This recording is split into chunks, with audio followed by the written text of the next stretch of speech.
So I'd love to tell you a story about when I was a kid. Aldershot Public Library was my home library, and I would often go there and fill up my library card with as many books as I could get to the limit. And then I would put more books onto my mom's card. I loved reading. And in fact, this is a picture of me. As you can see, in addition to being an avid reader, I was also quite stylish, the chunky bead necklace that I made. This picture of me is from winning an award for reading over 99 books in a year. So that was at the BPL, and this was in the Hamilton Spectator. So that was a big moment for me and just wanted to share it. Love the BPL and Different Drummer. And so when I was a kid, I was really, when people asked me like what I wanted to do when I grew up, I knew I wanted to make a difference in the world. I was an idealist and I wanted to become a humanitarian or something like that. But somewhere along the way, life happened. I went to university. I did everything that everyone said to do. I got that job. I got a corporate job that many people admired and was a great job in many respects. It was a great learning opportunity. I got to meet lots of interesting people. But even though it was so revered, there was something about it that just wasn't for me. I didn't really feel like I was making a difference in the world or the difference that I wanted to make. But I couldn't figure out what I wanted to do instead. I realized that something had led me to here. I'd done career testing, I'd done career counseling, I'd done all sorts of things, but all of that had led me into something that I didn't actually like that much. And so I knew I needed to figure out my own process because no one could give me the answer. So I'm a bit of a resourceful person. I started making ideas, I started making lists, and I developed a bit of a process that helped me to get to where I am today, which is happy and successful in my career and feeling like I make a difference. Steve Jobs said that you can't connect the dots looking forward. You can only connect them looking backward. And I realized that when I looked back, I had created a process that other people could also use to help benefit their career decisions. And I had friends asking me how I figured out what to do, so I decided to write about it. Well, the article ended up being published in Forbes, and then it went viral. And suddenly I started getting hundreds of emails from people asking me for more information on how to figure out what to do with their lives. So I decided to put it into this book, How to Figure Out What to Do with Your Life Next, which came out with Dundurn Press recently. And I'm super honored to have it in the Burlington Public Library and Different Drummer. That's always been a dream of mine. And today I'm here to share with you some of the lessons that I learned that I've included in this book. So what I want to show you today is that having a great career fit makes for a better life and a better world. And you can do this at any age and stage. And you can do this through something called prototyping. And as we go through this, I want to add a caveat that yesterday is the past, tomorrow is the future, but today is a gift, and that's why it's called the present. So as we think about this, let's not regret any of our past career decisions or think that now that we're at this point in our lives, we can't make a change or a difference for going forward. The simple fact of the matter is anyone can make a change at any point. And it's okay, whatever happened before that helped lead us to where we are today. Now's the opportunity that if we want to make a change, we can, and it's possible. So the first thing I want to share is that having a great career fit can lead to a better life and a better world. Over 80% of people are dissatisfied with their work, according to a Deloitte Shift survey. And this has huge implications. The implications of job dissatisfaction are enormous. There's $300 billion in lost productivity annually in the US alone. And the graphs over here show the rate of job satisfaction as well as the rate of innovation, and they're pretty much aligned. So when there's more job satisfaction, there's more innovation. But when there's less job satisfaction, there's less innovation. And that's bad for the world because then we can't have as many innovations that can help solve some of the world's greatest challenges as we need. And also having a bad career fit can affect your relationships, your health, and so much more. And so I actually think this is one of the biggest issues of our time, because there's so many challenges out there like water, education, and poverty that we need all of the world's citizens to be operating at their best so that they can make a great impact on some of these key issues. There's so many benefits to having a great career fit. If you feel successful at work, you're twice as likely to be happy, according to a University of Chicago survey. It also increases your productivity, which is critical for helping the world more. There's 3 key ways to view a career. There's many others, but these are some of the ones that I think are really key. The first is a means to an end. And this is seeing it as work to live. You're working so that you can have money to spend time with your family. And so you can do things with family or whatever you want to do in your life. The next is as a stepping stone. And there's no right or wrong way to view this. These are just 3 certain ways to view it. So a stepping stone is I'm doing this job so I can get to the next job. And then the third is as a calling. This is how I like to view it. It's a job or a career that you've been called to do, a way that allows you to contribute your unique skills and insights to the world. And this may change over time, but it's something that allows you to contribute more to the world. So what's a great career made up of? Well, I think it's made of what you like to do, what you're good at, what the world needs, and what will make money. So the intersection of these things is often called ikigai in Japanese culture. So that's what we're really looking for. And it's great to be able to connect your career to some of the UN Sustainable Development Goals, like reducing poverty, hunger, and improving health and well-being, education, and more. So that way we can make a really big difference. Because the best way to predict the future is to create it. And if you want to change the world, it's important to change yourself first. So that way, if you find a better career fit, you can make more of an impact on the world. So for all these reasons, it's critical to try and find a good career fit, both for ourselves and for the world.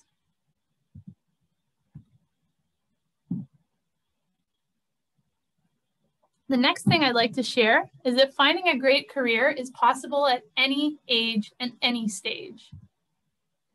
People change careers an average of 5 to 7 times in their lifetimes.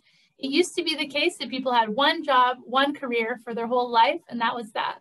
But lifespans are getting longer. Today, they're an average of 20 years longer than they were before.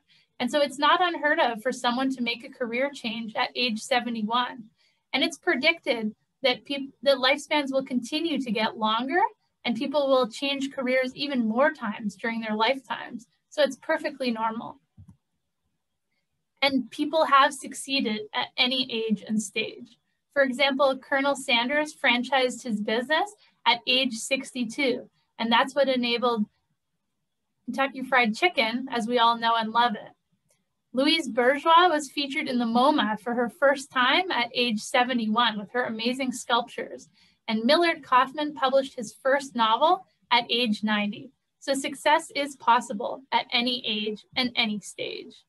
And people can make huge career pivots at any stage. So no matter what career you're in, you can move to another career, even if it seems wildly different. I know of someone who was working in sales and having never gone to school for journalism, became a writer for the New York Times.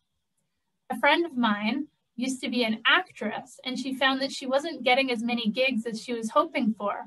She took a 9-week coding boot camp and is now a highly paid software engineer, and she loves it.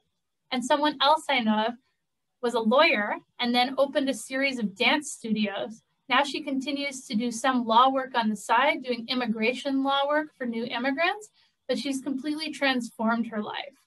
So people can make huge career pivots at any stage of their life, and it is possible. So to give a little bit of background about my story, this is my high school graduation picture.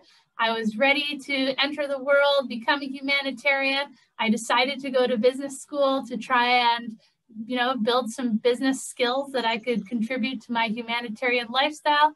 And somehow along the way, I ended up in that corporate job that I found myself quickly dissatisfied in, but didn't know what to do next. And I was overwhelmed. I was overwhelmed by choice. I didn't know what to do next. What type of company should I join? What type of role? Which specific company or role? And I didn't have a framework for how to figure this out.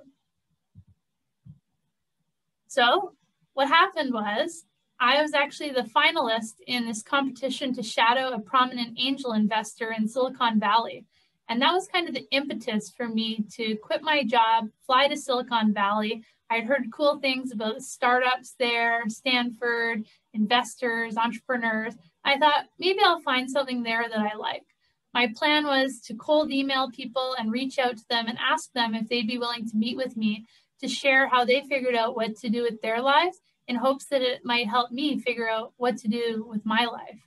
And you don't need to quit your job to figure out what to do next. This is something you can certainly do on the side of an existing job. This is just what I ended up doing in my journey. One of the first people who I met with was named John Crumbolts. He was a professor at Stanford teaching career counselors how to do career counseling. And I met with him. I said, hey, John, I have all these different options I'm considering, but I'm not sure how to choose. How should I choose? How should I figure it out? And he told me he'd actually had over 20 careers, ranging from being a postman to being a Stanford professor. And he said, well, what you should do is identify all the different options you're interested in and see if you can try them in small ways. So that's what I did.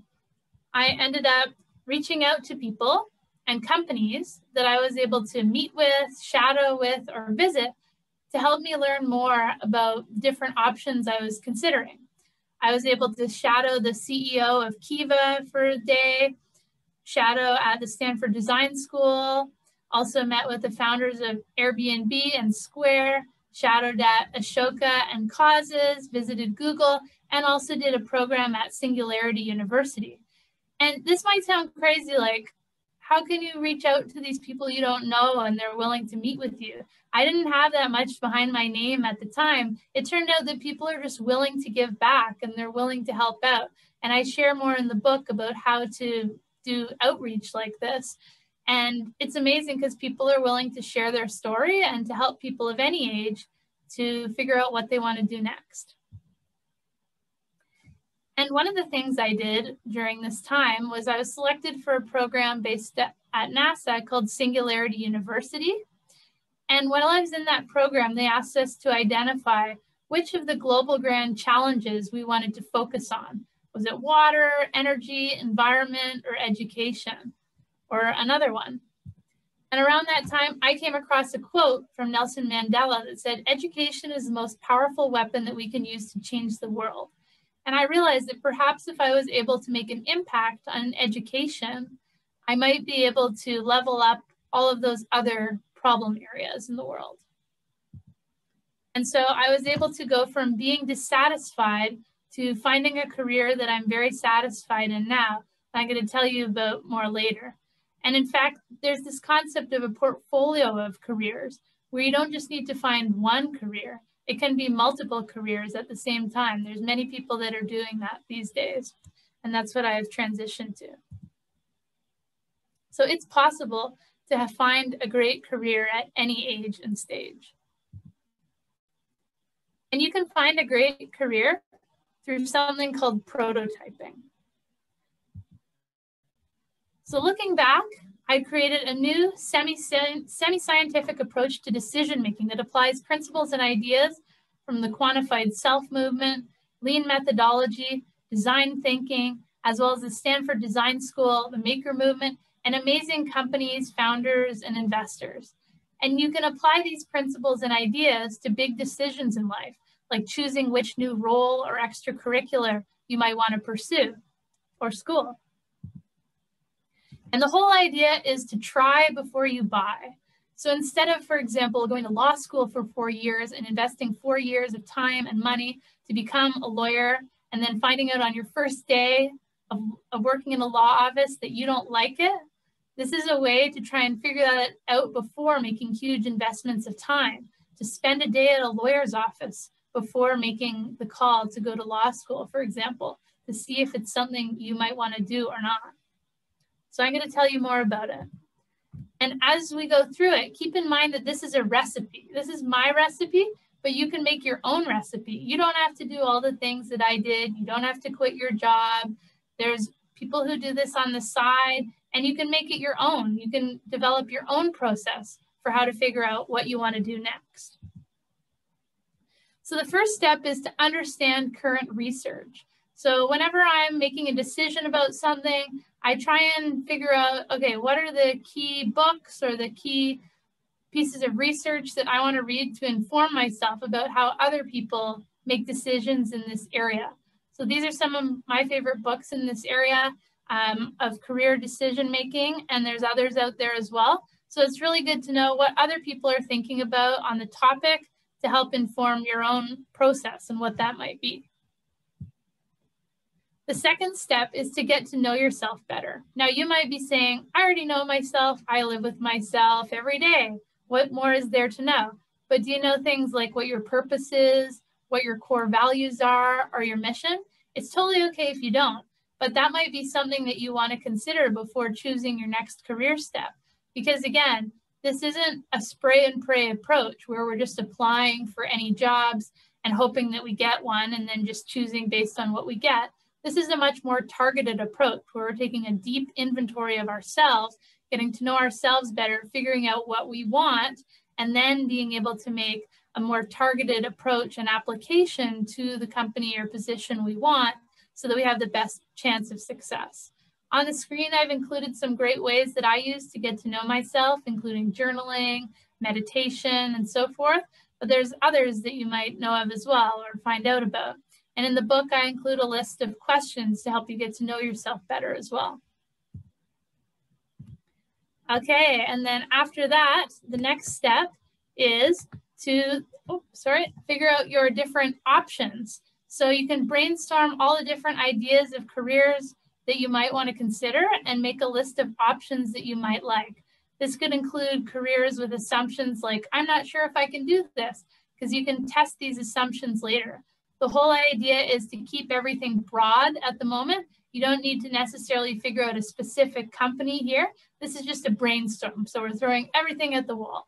There's lots of different tools to find career options like the internet, career counselors, the library, bookstores, and also you can think about what types of careers that you could invent. So in my case, I was thinking about what career might I potentially like doing.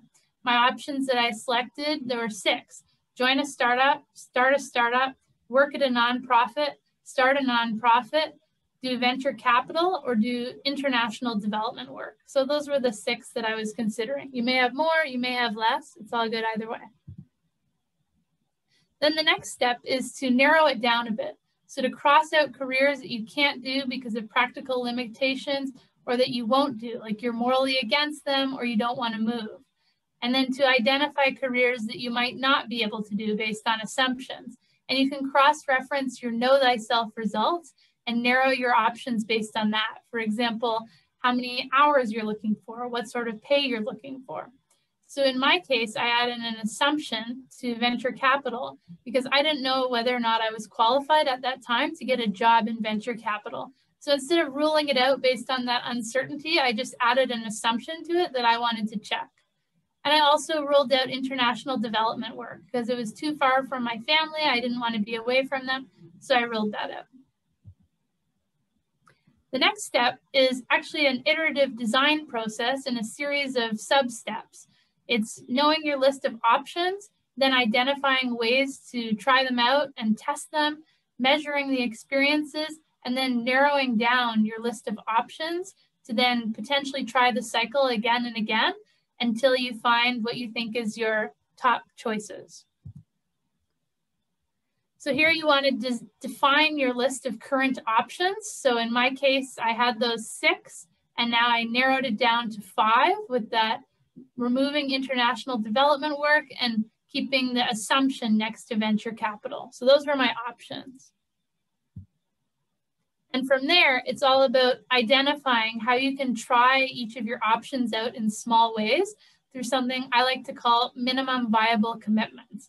And this is where you're moving from reflection to action.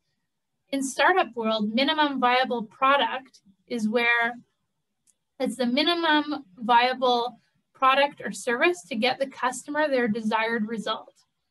I've applied that to career selection and created minimum viable commitments, the lowest commitment possible to help you get the information you need to get to the next level. Now, minimum viable commitments are on a spectrum from low commitment and low information, like reading articles or watching a TED Talk, to high commitment and high information, like doing shadowing, internships, and so forth. And so you can start out doing some of the lower commitment, minimum viable commitments and testing those out, and then seeing if you can narrow your options before going deeper. So for example, you might want to read some articles about the careers you're considering before choosing to shadow at them. It's just more efficient time-wise. And then you can deepen your commitment at each level, and you can either choose these in advance or as you go along. So my chosen minimum viable commitments, and these were just mine, but yours could be different, were to read online articles about the logistics of the careers I was considering. And then I wanted to watch talks about jobs. And at any of these stages, I could find out information that might remove some options or narrow them down, and then do the next set of minimum viable commitments on my narrowed down list. Then I wanted to do informational interviews, and then I wanted to do shadowing for a day each and shadowing for 5 days each. Now, again, you don't need to leave a job to do this. I know of people who've done shadowing for a week at 1 day per company, or who've done side hustles in the evening or volunteering as ways to gain more information about careers they're considering. And then the next step is to actually prototype and to do those experiences that you've identified. And it's good to participate fully and to suspend your judgment, worry, or doubt. Let's say you were on a first date and the entire time you were thinking, how is this date going? It would be kind of hard to actually determine how it was going versus if you fully immersed yourself in it and then afterwards reflected on how it went. That might give you a way better idea of how much you liked it or not. And similarly, I recommend for the minimum viable commitments to try and immerse yourself fully and then do your analysis afterwards. And be prepared to rate your feelings and performance afterwards. It might sound weird or crass to rate them, but it's super helpful because then it can help you look back and compare your notes and remind yourself which ones you like the best. It's good to find ways to test your assumptions and track results. For example, I had my assumption of whether or not I could get a job in venture capital, and then I did an informational interview, which helped me realize that my assumption was correct because the VC said that I could, based on my qualifications at the time. And every experience is valuable, so it's good to fail fast. So even if you do something and it doesn't work out and you realize you're not interested in that path, that's valuable information too. That wasn't a waste. That helped you rule something out and narrow down things to what you really want to do. And the next step is to measure your results. And so here's an example chart that I created. So I have my list of options along the top, and then along the side, I have my minimum viable commitments I'd selected. I have my time I'd allocated to prototype and test it. And then you can add measurements. So in my case, I added how I liked it, how good I was at it, how well it fit with my needs, how it might help the world, and any discoveries I had regarding my assumptions. And I created my own rating system for this. You can create your own as well. And so in this instance, I realized I had a low score about working at a nonprofit, so I decided to rule that out from my options. And then what you can do is rate them further. So you can rate your experiences as you go through them. So here again, I have my options along the top. I have my minimum viable commitments along the side, and then I've rated them using my own rating scale. And you can see here that I eliminated the option of working at a nonprofit here, but not all rounds eliminate options. Join a startup, start a startup, and so forth stayed as options throughout the different rounds of minimum viable commitments that I did. And you can also add options as well. So I added the option of being an author at some point in my journey. next, what you can do is see if you want to change anything, evaluate to see if you want to add any options or change anything, and deepen your commitment at each level so you can repeat the process of this iterative design process and see if you want to add any options or commitment throughout. And if one option is too broad to be actionable, for example, if you've concluded you want to start a startup, but what kind of startup?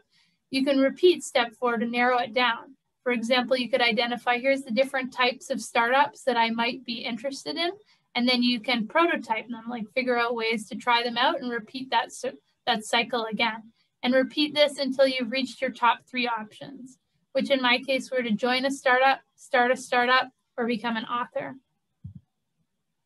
And the last steps are all about closing the deal. First, you want to identify what's necessary to become a successful candidate for each of your top 3 choices. And you can do that through meeting with people in the companies or positions that you're interested in and asking them what it is that they're looking for. And then you can make yourself the best candidate. Now, in most cases, you can change roles drastically and you don't need to go back to school for that. There are some careers like being a doctor or a lawyer where you need to go to school. Although, fun fact, in some countries, you don't need to go to law school to become a lawyer. But most careers, you can actually educate yourself. You can teach yourself things like design and coding, and then make yourself the best candidate by making a portfolio. There's lots of resources for learning online. And of course, you could take a course or go back to school. Then the next step is to apply with the best application you can, including things like perhaps a video application to make yourself stand out, your portfolio, or whatever it is you want to include, and then accept the best offers, the best offer that you like the most. And this is not like a permanent thing. That's why I called the book How to Figure Out What to Do with Your Life Next, because what you choose today may not be what you do forever, so you can repeat the process as necessary. So in terms of my process, along the way, I got into this thing called making, where you make things with electronics, and I thought it was really cool. And I knew based on my experience at Singularity University that I wanted to do something that impacted education, that would help make a difference on the world and help other people make a difference on the world. And so I founded Maker Kids, which runs award-winning programs, camps, and parties on coding, robotics, and Minecraft, and helps empower kids to be the leaders of tomorrow. And in fact, we've been able to make a really cool impact, which I'm really proud of, in helping kids realize what they're capable of. Serena was featured in a magazine for a hat she made with wearable technology that lights up. Alex started a business at age 10. Artosh won a prize from NASA. And something we're really excited about in terms of the impact on the world is the amount of positive mental health outcomes we've heard reported back from families. And so you can use prototyping to find a great career, just like I did. So going back to my childhood, first, I was an idealist. I knew I wanted to do something that could make a difference on the world. Somehow I got a little sidetracked, ended up in a corporate position that didn't necessarily include being able to make the difference that I wanted to make in the world. And then I found career satisfaction with Maker Kids. And I want to share that you can do this too.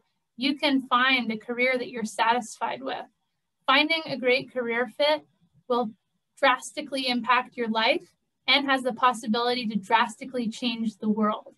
You can do this at any age and any stage, regardless of where you're at, what your past experiences have been, how old you are, what education you have, or any other factor. You can do it at any age or any stage. And you can do this through using the prototyping method to find your best career fit. So my prompt to you, my question to you is, will you make a difference? I know that you will, and I invite you to take one of these virtual I will slips. And I'm so looking forward to hearing about the impact that you make, the career you find greater satisfaction with, and how that changes your life and changes the world.